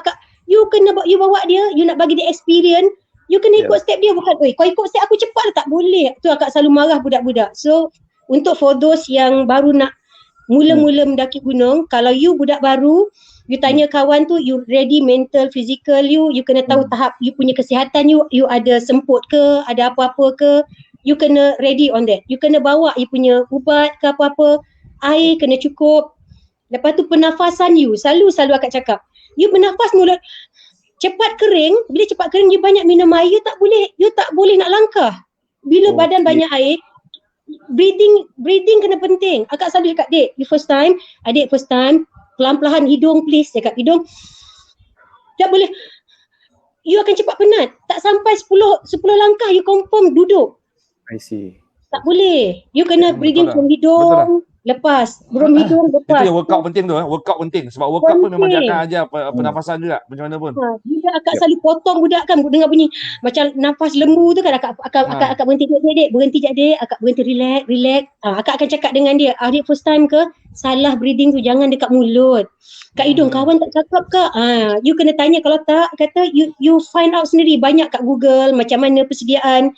Berapa banyak yang kawan, yang budak-budak, kawan-kawan mana kawan-kawan dah lepas ke atas. Bila sampai ke atas, budak tu tanya, kak ada nampak kawan saya tak? Memang kena dengan akak. Memang kena, memang cik nak. Akak cakap kau bawa kawan, kau tinggalkan kawan kau suruh dia expect ikut kau, tak boleh. Kau bawa dia, bawa itu yang bahaya. Teamwork kan? Ya? Teamwork.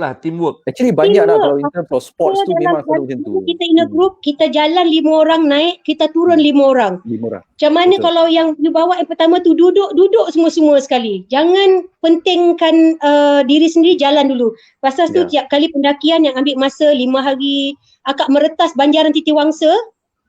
Akak mendaki meretas Banjaran Titiwangsa 5 hari 4 malam, 3 hari 4 malam semua. Akak hanya ikut tim-tim yang dah akak tahu yang memang teamwork. Berhenti semua. Tak ada yang jalan, okey jalan dulu, tak ada. Kakak mana Kak Su? Kak Su berhenti. Okey, berhenti semua. Akan berhenti semua. Okey, semua dah relax. Okey, semua dah ni. Okey, baru jalan balik. So, di situ baru teamwork tu. So, bila kita macam tu, tak ada yang tinggal di belakang, tak ada yang dah sampai puncak, tak ada yang di tengah. Di situ akan jadi kesusahan untuk satu tim. Okey, Kak Su. Itu jadi kes hilanglah apa semua dan menyusahkan di luar.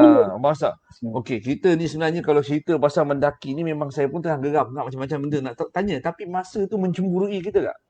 Okey, faham. Kak Su, nak tanya Kak Su, kalau katalah macam contoh, kalau kata ada yang berminat, ada yang tengok kita punya siaran sekarang ni, dia berminat nak join, macam mana nak join kelas Kak Su ke, macam mana nak hubungi Kak Su, nak join Kak Su ke, and the team ke, macam mana? Ada tak cara macam mana? Akak ni sebenarnya akak ada banyak sebab since 11 tahun dah hiking, akak ada grup yang pelbagai lah. Akak tak ikut sebenarnya, akak tak specific to one group. Akak akan ikut mana grup yang akak berkenan tu akak ikut lah. Tapi boleh dia cari dekat Hakam, ikuti Hakam, banyak jumpa kat situ hiking di Malaysia yang Hakam ataupun outdoor.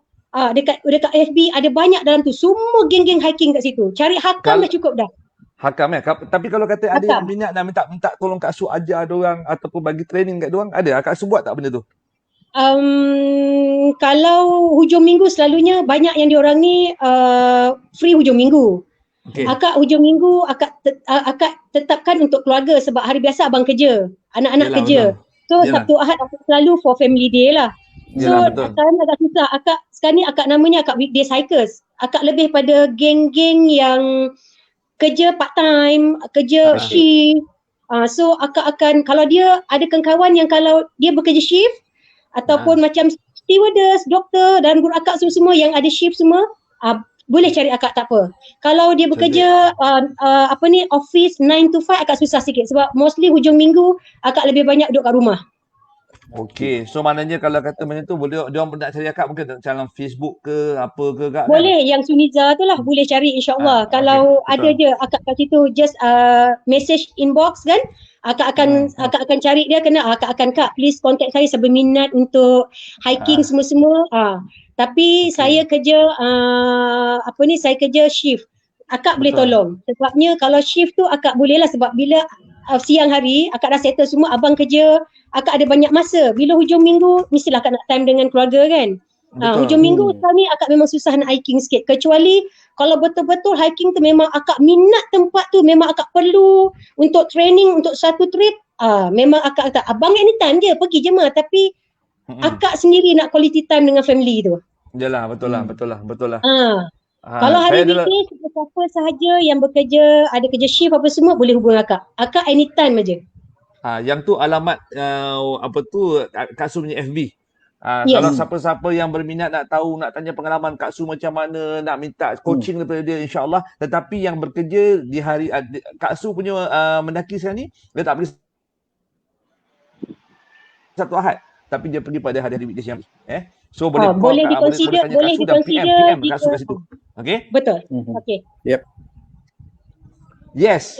Betul. Dan siapa-siapa nak belajar menembak boleh tanya dengan abang dia. Abang paintball punya, itu Abang Khairul punya bahagian. Akak pernah try sebab actually akak ni suka cabar diri. Akak pernah bawa motor besar, Zul pun tahu kan? Abang belikan Z250. Akak bawa Z250, use lah yang ajar sampai ke Seremban akak bawa. Sifu. Sifu akak use, akak bawa Z250 pergi Seremban, terbaik. Akak nak tahu macam mana rasanya bawa motor besar, bawa main clutch. Memang awesome. Paintball. Akak main paintball, husband akak bawa main paintball, berdemak kena sini, benjol seminggu. Akak dah rasa macam mana, macam ni the feel. So orang kata, jom ferrata, macam mana feel ferrata ni, apa benda? Okey, tak apa, walaupun gayat apa tak apa, akak try supaya macam ni sebenarnya. So bila you rasa benda macam tu, you rasa okey, confident level tu agak alamak masalah macam ni. Okey, so akak pun kejayaan akak is a counselor, akak is major in family and marriage. Betul. Akak ni sebenarnya Akak is a master holder in akak ada lesen dalam untuk kaunselor untuk keluarga dan perkahwinan.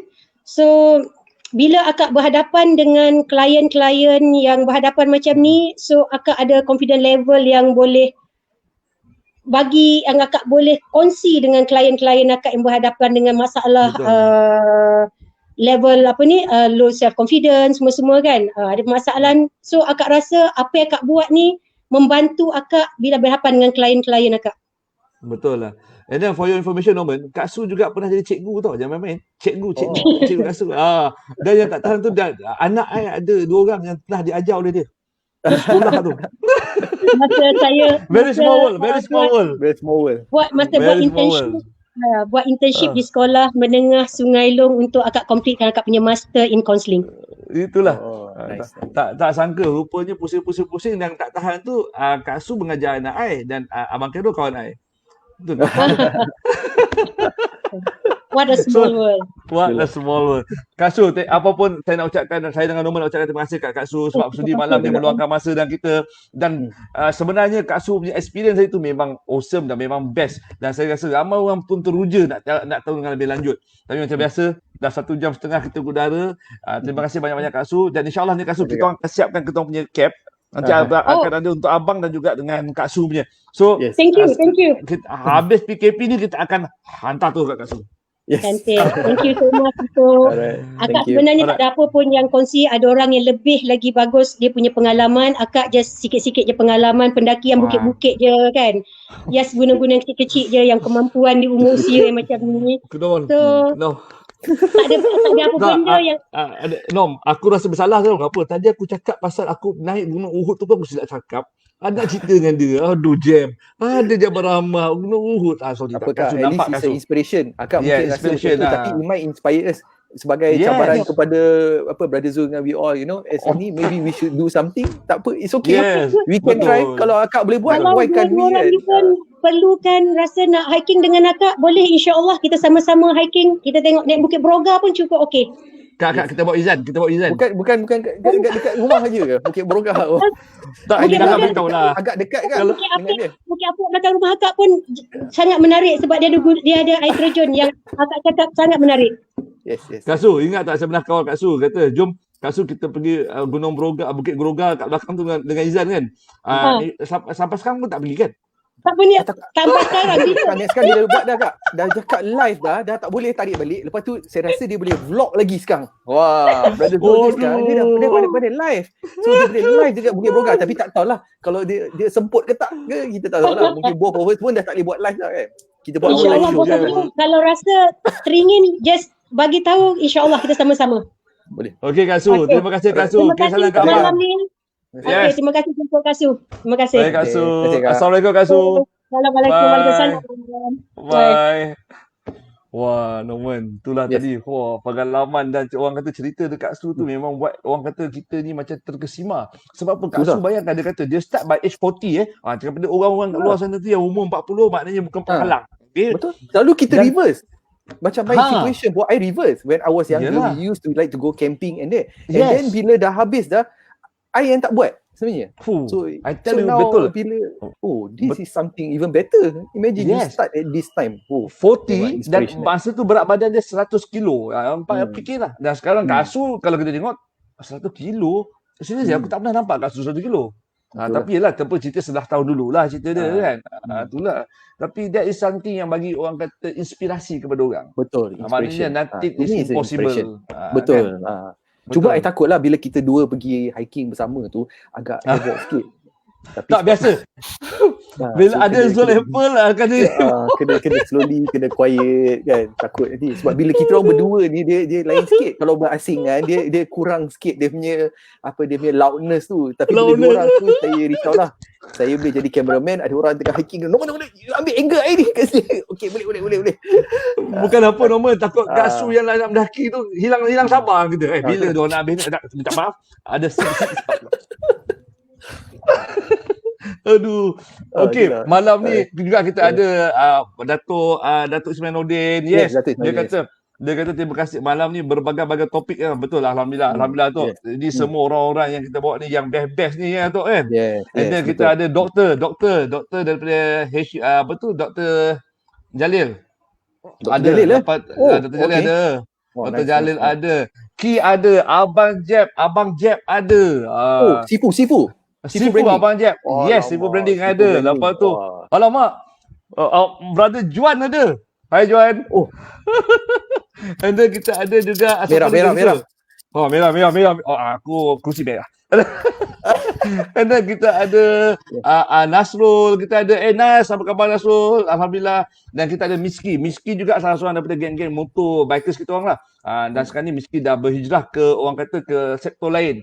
Dulu kalau kata kita nak pergi konvoi, Miski lah yang banyak. Okey, Abang Zul dah register form, dah ni. So orang kuat Wilhin dah ni. Ini semua geng-geng motor saya ni.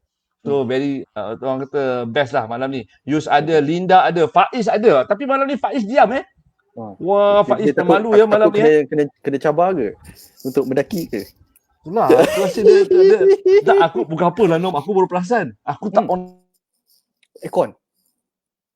Mesti Faiz kau nampak ni bahaya ni. Itulah. Aku lupa. Tak apalah, dah habis perancangan pun. We all need to naikkan lah. Pondok Putih ada. Malam ni Pondok Putih. Pondok Putih pun quiet ke hari ni? Pondok Putih tak, hari ni mungkin dia orang tengah terlalu push up ataupun terlalu fokus dengan isu tadi tu. Itu sampai dia ni kan. Kita ada Syara pun ada. We need to do apa ni, kita punya gaming jugalah for Brother Faiz juga. We need to try to find one game yang kita boleh main, then I will share the screen. Okay. Kita try to comment dengan tengah main sekali. Contoh macam kita nak main Tetris lah bang. Let's try to do untuk makluman juga. Tetris boleh? Kira sebagai game ke? Okay.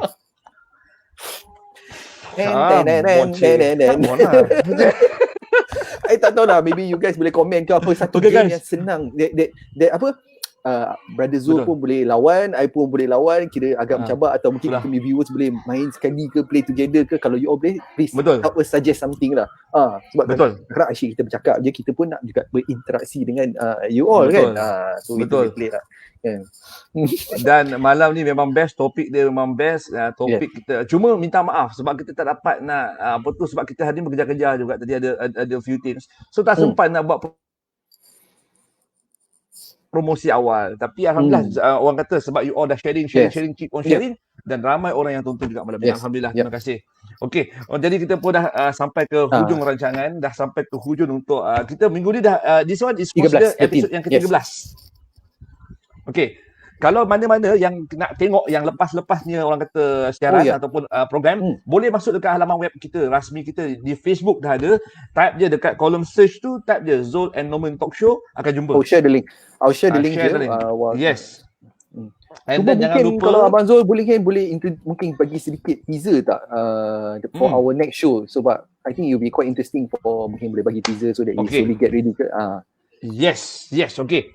Untuk next coming show kita pada hari Isnin ni pada jam 10 malam, kita akan bawakan kepada anda Mekanik Wang, Abang Abu. Confirm dah. Kita dah confirm dah, kita dah lock dia untuk hari Isnin ni. Dan tolong make sure you guys ready dengan di depan kaca, tak kisahlah handphone ke, di punya laptop ke, masukkan dia link dia. Okay. As long yang boleh nampak kita punya siaran ni, you all boleh engage sekali dengan kita, interaksi dengan kita, boleh tanya macam-macam soalan dengan Abang Abu ni. Abang Abu merupakan mekanik wang yang memang orang kata memang orang dah kenal lah. Cari je, cari dekat Google mekanik tu, type kat Google search tu, Abang Abu mekanik wang, jumpalah tu, confirm jumpa. Itulah orang yang kita akan bawakan kepada dia. Dan jangan lupa juga, Norman baru selepas sharekan kita punya link kita punya YouTube tu. YouTube. Dan untuk syarat, kita belum lagi boleh nak letak nama kita lah dekat itu, Zul and Norman, YouTube/Zul and Norman Talk Show, belum boleh lagi. Sebab apa? Dia belum mencapai satu tahap piawaian dia. Jadi tolong kalau kata yang masih lagi belum tengok, nak tengok recap yang rancangan-rancangan yang lepas, boleh tengok kat situ. Dan jangan lupa tekan button subscribe. InsyaAllah like and subscribe. Dan kita like and subscribe. Dan lepas ni nanti kita pun akan upload apa yang kita dah habis episod ni, terus masuk kat dalam kita punya YouTube tadi. Okay guys, so tak nak buang masa, saya dah beritahu hari Isnin nanti kita akan bawakan Abang Abu dan tolong get ready special punya apa tu segmen dengan Abang Abu yang mana dia akan mengajar kita macam mana kita nak menyusun semula kita punya financial jadi selepas COVID-19 ni. Memang itu adalah benda yang paling penting kita nak bagi. Sebab kita ni nak beritahu je kepada orang, kita punya talk show ni bukan saja melibatkan